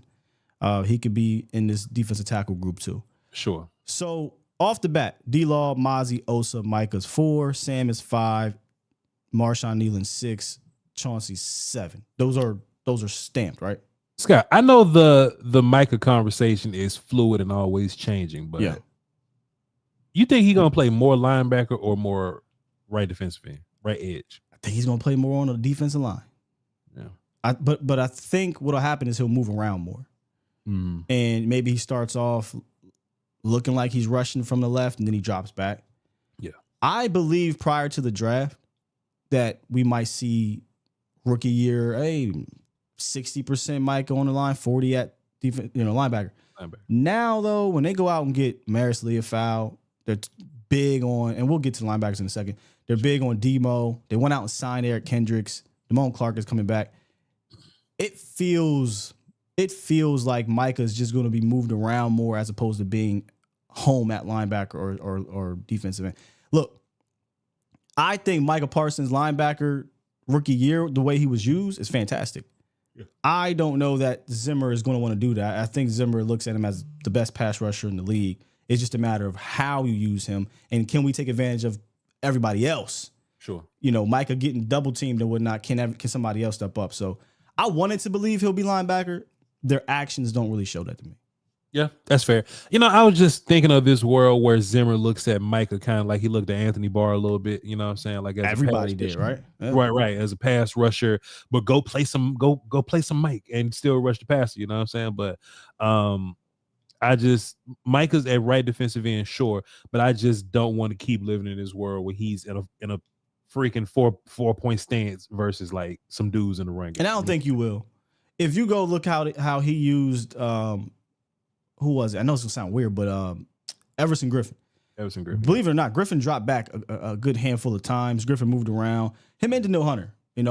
I think we'll have our own version of that. I think Daniil Hunter will be Micah and Wilson will be Griffin, but I think they're not going to drop back D-Law a lot. I think Micah's going to be a weapon X. You're going to see him over top of the center. You're going to see him in the A gaps. I think more often than not, Micah's going to blitz from those A gaps or he's going to loop. I don't think you're going to send him dropping back, and nor do I want to see him dropping back a whole lot. Like he shouldn't drop back more than like 25 times this year. Yeah, like, the dude is a demon rushing the passer, and you put him over a center. There's nobody better in the league. Sure. So, but he'll move around.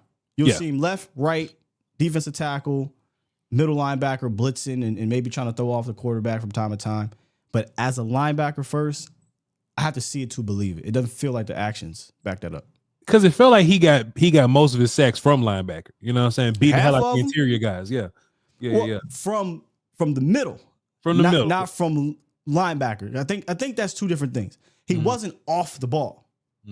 He was literally on the ball over the center or in the gap, and he's rushing.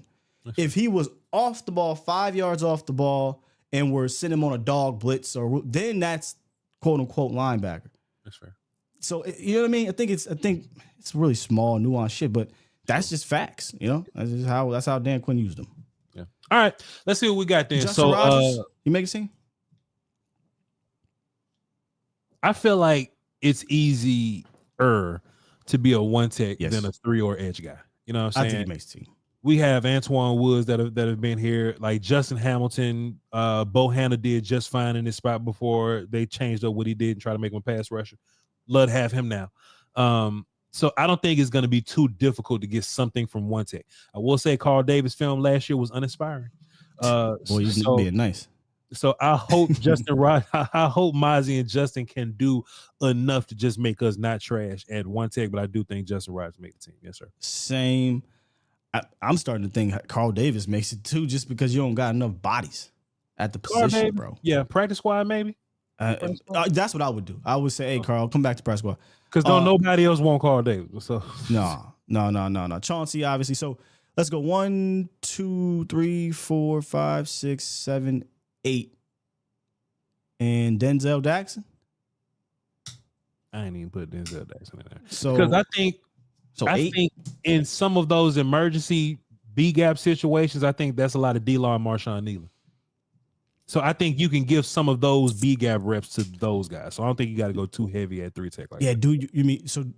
And that's the thing about Denzel Jackson. The size to me screams 3 tech, but Johnny Newton was doing that at Illinois, and Denzel Jackson was doing a lot of the cleanup stuff, right? Mm-hmm. So will he come in here and be a trash can full of dirt? Let me tell you what I didn't know about Denzel Jackson. Pathway program. He's in the what's my man? Isaac Alacon. He's in the Isaac Alacon class. You know what I'm saying? Yeah, he can potentially be on the roster without counting. Practice squad without counting. So he'll be here. He from the Bahamas or something? Mm-hmm. Call me now for your free pass rush. Yeah, I wonder if you thought of it. So Denzel will be here. He just probably won't be on this depth chart. He has the best chance, though, I think, of a lot of these undrafted guys because the room is thin. Is this yeah. For per need for sure, 100%. It's a matter. Do you want to? Are they going to carry another nose tackle? I know he's not big as a nose tackle, but Denzel Jackson is not a 3 tech in that sense. The new age 3 tech. That's going to be Osa. That's going to be Chauncey. That's going to be D-Law when he slides inside. Sure. But man, bro, I think we're in dire straits of tackle, bro. Yeah. Tackles an emergency for real. So I would love them to add a veteran body to do just to help out. You know, Scott. So let me ask you this about them edge guys. I got 9. Let me just ask you about them edge guys. Huh? Last year, when there was an abundance of edge guys in our room, Tyrus Viliami Feoko, bro. So listen, let me ask you this: round pick. Watch this. When there was an abundance of edge guys last year, Tyrus Wheat got involved a little bit. Got called up. Yep. At linebacker, strangely enough, but at linebacker, and he showed his worth on teams and all that. Will he repeat that this year? Not at linebacker. I think you got your linebackers. Yeah, you definitely got them now. Yeah. I mean, if he slim up a little bit, and I don't think he's an explosive athlete. So you got Sam Marshawn. I would love to move Chauncey at DE, just keep him there. Yeah, he's gonna moonlight there though, and then I'd take Viliami as a defensive end before Tyrus as a defensive end. Yeah, I don't see it. Practice squad though. And Semi-Cousin was on the broke a nail and I was told he was not hurt. Yeah, for sure. He was fine. But they just put him on the ouch. But how much you gonna have to see from Viliami this year? Like they like him for sure. But what are we looking at preseason wise? Like what does he have to do? He's got to push Chauncey because he's a draft pick, 4th round pick. But he also did the same. He also was similar to a Marshawn Nealon. You know, run guys coming out that you're looking at upside as a pass rusher. I think Nealon has a much higher upside though.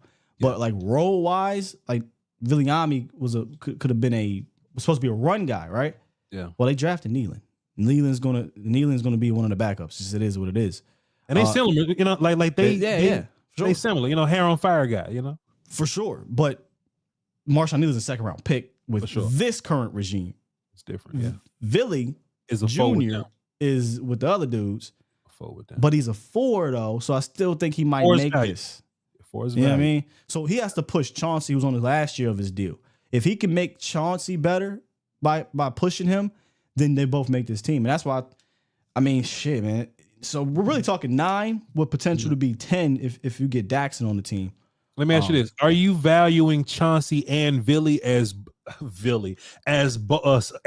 both outside and 3-tech guys, or are you just keeping Viliami at edge?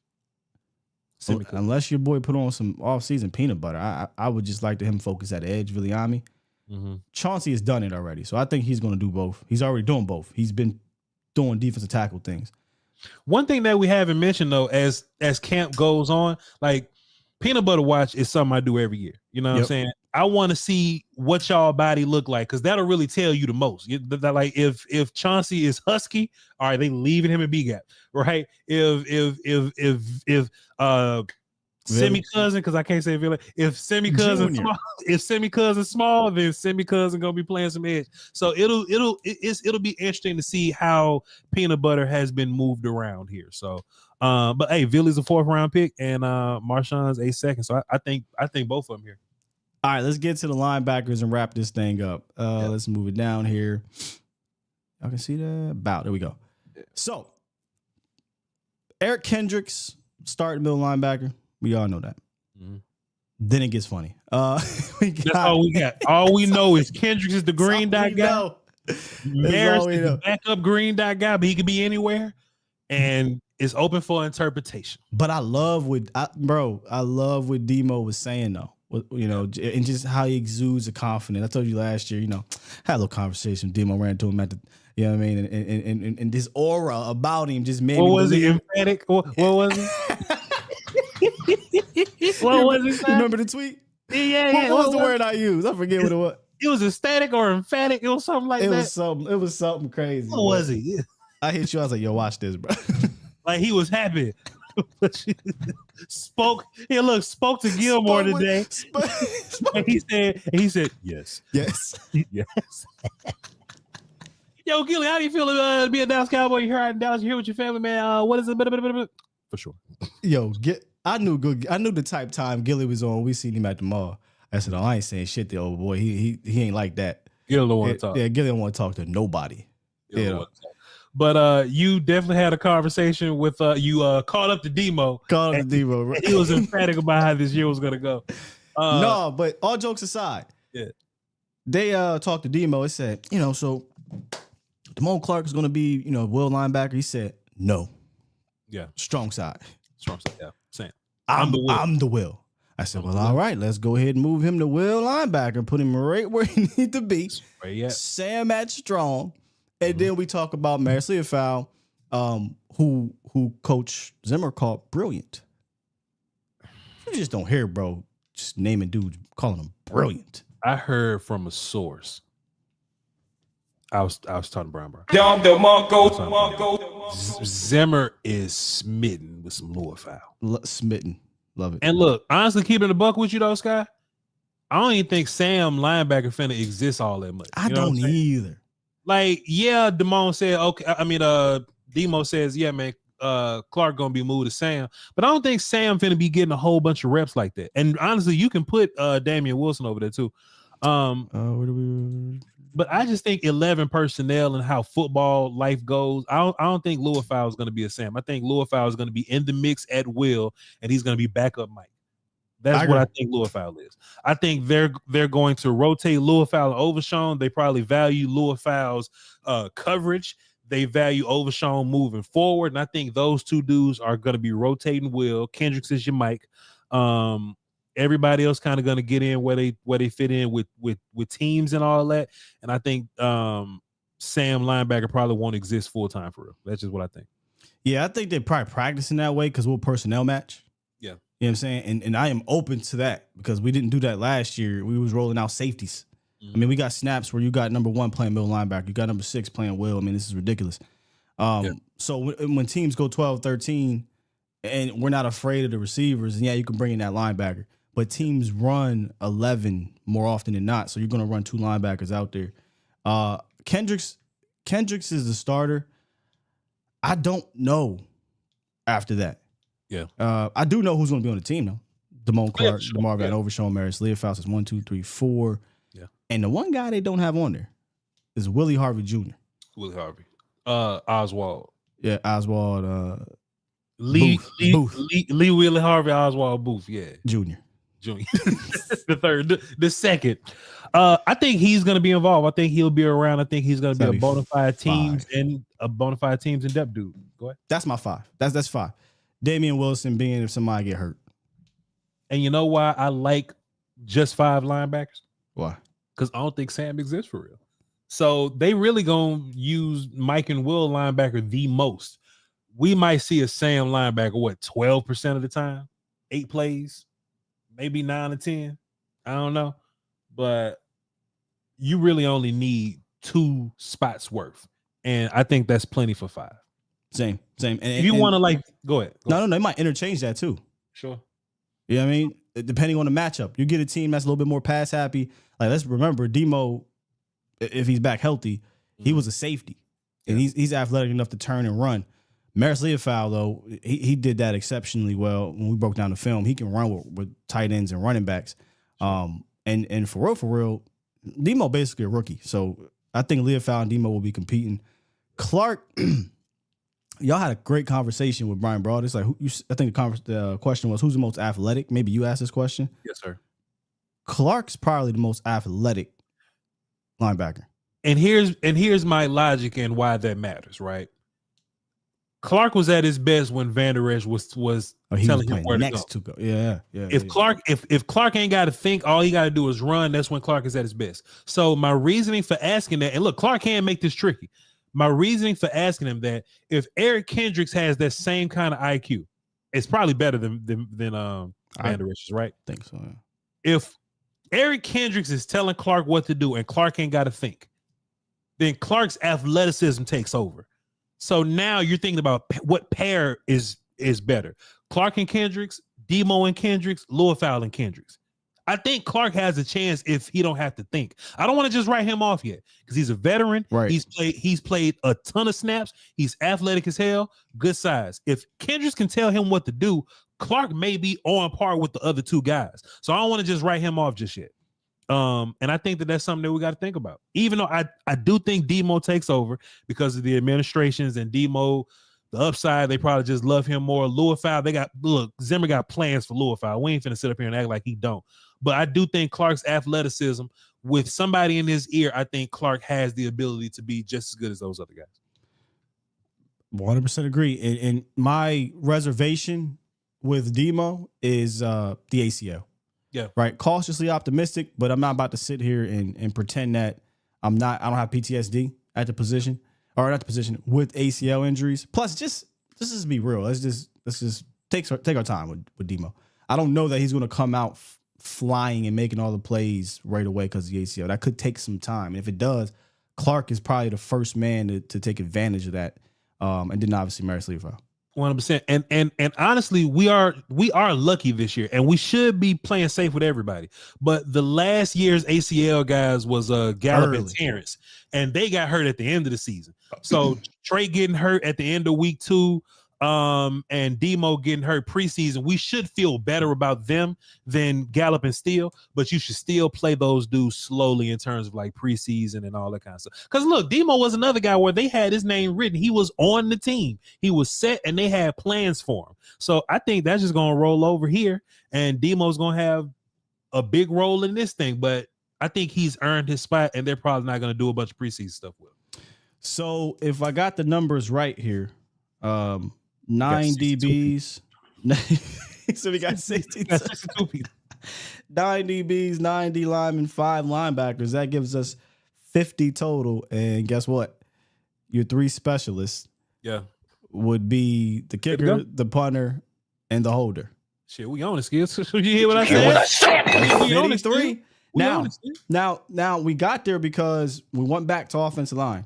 Yeah. If we're doing that, that means we carried 10, which means Awesome. Awesome is here. We got put on the roster. Did you add Goodwin? Or is Goodwin in no man's? Okay, get Awesome the fuck out of here. So I'll play. Okay. So Goodwin's here. Go ahead. I can't remember if we took Diggs off because of the Diggs healthy. Let's kick somebody out. Diggs healthy. Let me run this back then. Diggs healthy would be. Diggs healthy. Goodwin's there. Diggs healthy would be 1. I'm gonna show y'all. I don't want y'all to see. Diggs healthy makes 1, 2, 3, 4, 5, 6, 7, 8 DBs, and so that makes 8 DBs. I got 9 here. Eric Scott. Oh yeah, because we were talking about Gilly. So Eric Scott makes 9. Yeah. So that's still right. That'd be 9 DBs. Yeah. If Diggs is off, then we're adding an Izzy. Somebody else. So still 9 DBs. The 5 linebackers is Eric Kendrick, Jamon Clark, DeMar Van Overshown, Maris Leafau, and Willie Harvey Jr., Booth Lee III. Oswald, yes. And then offense, 4 running backs, Zeke, Rico, Deuce, Hunter. 3 quarterbacks, Dak, Trey, Coop. Tight ends, 4, Jake, Luke, John Stevens, and Brevin, who's not on here. Yeah. O-line, the starting 5, the backups, Chuma, TJ, Brock, Nate, and Awesome, I believe is where we went. Yep. All right. And then wide receivers, CeeDee Lamb, Brandon Cooks, Jalen Tolbert, Jalen Brooks, Ryan Flournoy, Kevontae Turpin. I think unless somebody gets hurt, that's pretty cut and dry. It's cut and dry. Here we go. We got the 53-man roster. Yeah. Ain't going to work out like this because you're going to see people get, hey dog, IR. People going to get hurt. Things like that happen. They might not carry a kicker, punter, or long snapper just to get another one of these dudes on so we can put him on season IR, things like that. But I think for the most part, I think like 98% of these players, barring injury, will be on this team. Yeah. Yep. And if you just think about teams, guys, I mean, you got 2 linebackers that's gonna be teams, guys, maybe 3 corners is gonna be teams. Long as guys. Sam ain't out there. Yeah, Sam ain't going. No. I would assume that Flournoy and Jalen Brooks are gonna be team guys. And maybe one of your running backs, maybe run down the not Zeke or Rico. Yeah, Zeke. Yeah, so yeah. Or Deuce. Think about that. If you carry 4 backs, including the fullback, right? That's 4. Only one is going to play special teams. Yeah. and it's Deuce as a pass catcher, right? No, Lipke's your. I mean, you could say Deuce will be out there with the new kickoff, but teams guy, yeah. And we'll see how that works out. That's fair. Yeah. Fair enough. But I think with you carrying more linebackers this year, your defensive backs are deep enough. Your safety room is hella deep. Your wide receivers in Jalen and Ryan, you got enough that I think that can go out there on punt and kickoff. Mm-hmm. I think you could go. What if Jalen Cropper gives you a special preseason? What do we do with that? I'm looking at the roster now. Like Jalen Cropper's special at the slot. He's special and Dak loves him. What do we do with that? Well, we tell Ryan Flournoy he hurt his pinky. Yeah. Actually, no, I don't know if I want to do that, bro, because think about it. Kevontae Turpin, Brandon Cooks, Jalen, like, these are smaller guys. Yeah. Flournoy, if something happens, at least you got some size. What the size, yeah. That's a great question, bro. I ain't trying to cut Turpin then. I ain't trying to cut Turpin. I'm just. Oh, is that what you trying to do, Voch? No, because people say I'm just trying to cut Turpin. You still trying to get Turp out of here? Oh, I don't want to cut Turp. I'll never try to cut You'll Turp. never get that interview. I never get it. Turp will be like, hey, dog, I heard what you talking about me there, dog. Turp can't talk. Yeah, okay, so anyway. Turp interview. Okay, Turp. They put that, but hey, Kevontae Turp, how you feel about the new kickoff rule?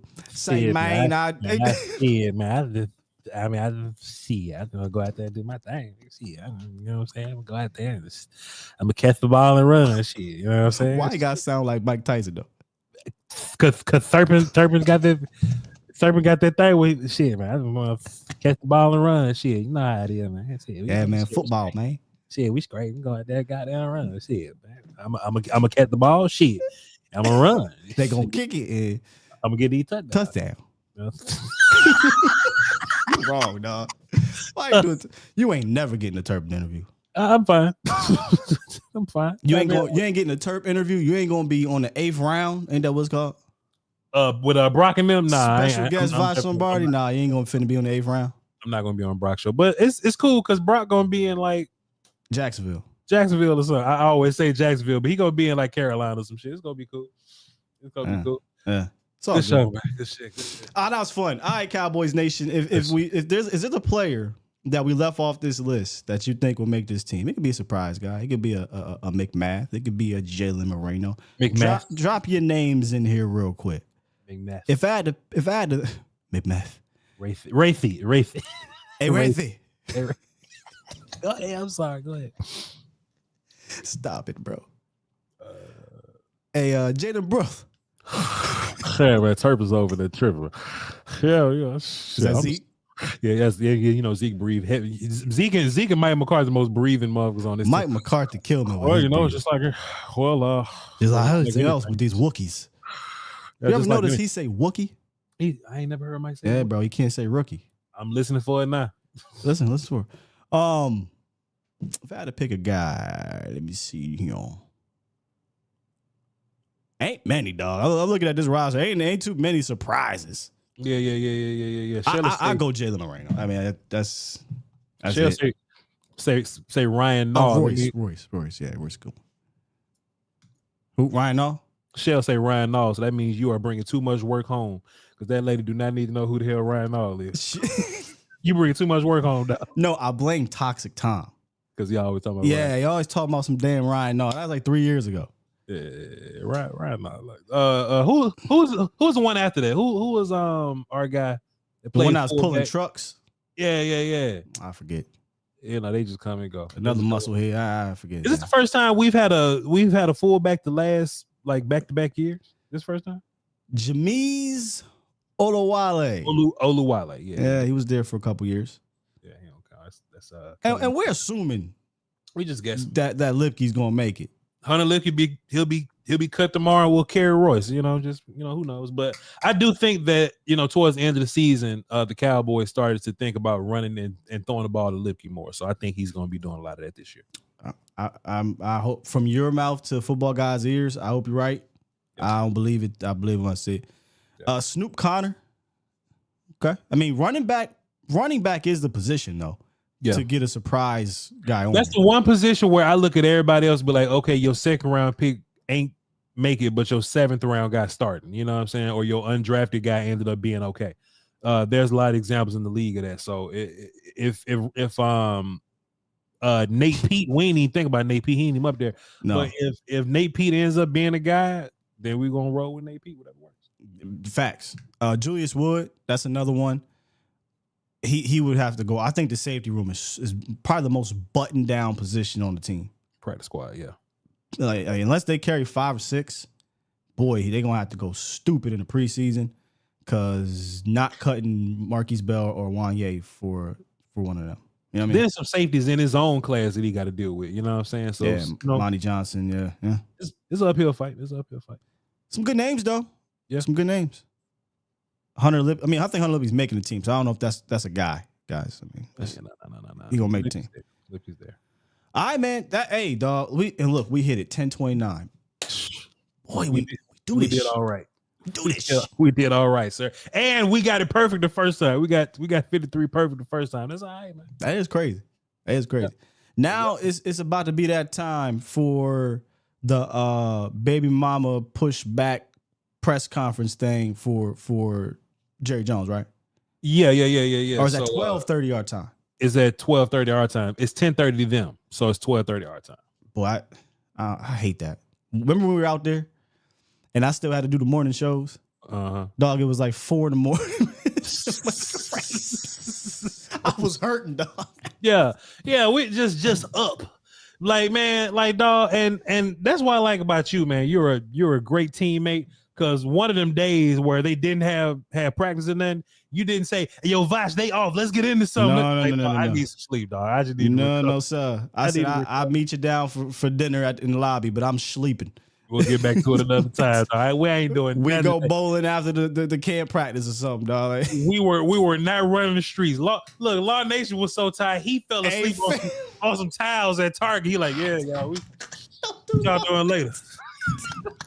Law fell asleep standing up. What y'all doing later? Yo, we have to do the show for your behind the scenes. It's 3 years ago, but we just got to tell. What though? There's so many stories to talk about, but I don't think we talked enough about Law Nation on E. Yeah, not okay. Let me say it. On empty, not on actual E. Not ecstasy, but at Target at some odd morning, time in the morning, talking about. Hey, dog, what we doing next? Law, go to sleep. We ain't doing nothing next. Go to bed. Man, I want to go bowling or something. Law, the hardest working man in the business, man. I ain't, but shouts out to I'm not going to Oxnard this year. I may come back next year, but I'm definitely for sure going to Frisco because it's right over there. So you can see it. I can see Frisco. So hey man, me and Will still gonna tap in with y'all to do Frisco work, man. Yeah, I can't wait. But not Oxnard. I'm gonna be stealing them clips for Oxnard. So I'm gonna let y'all know if y'all get mad, go ahead and get mad. I'm not gonna steal them clips. Give me that. What you got going on for camp? I know we both were talking about Broadus and whatnot. You want to kind of tease that a little bit for your peoples? Hey man, not yet. I want to see it in paper first, but we got some stuff coming, man. So y'all just be tuned in. If anything, my bad. I meant for camp. I meant. Camp shows.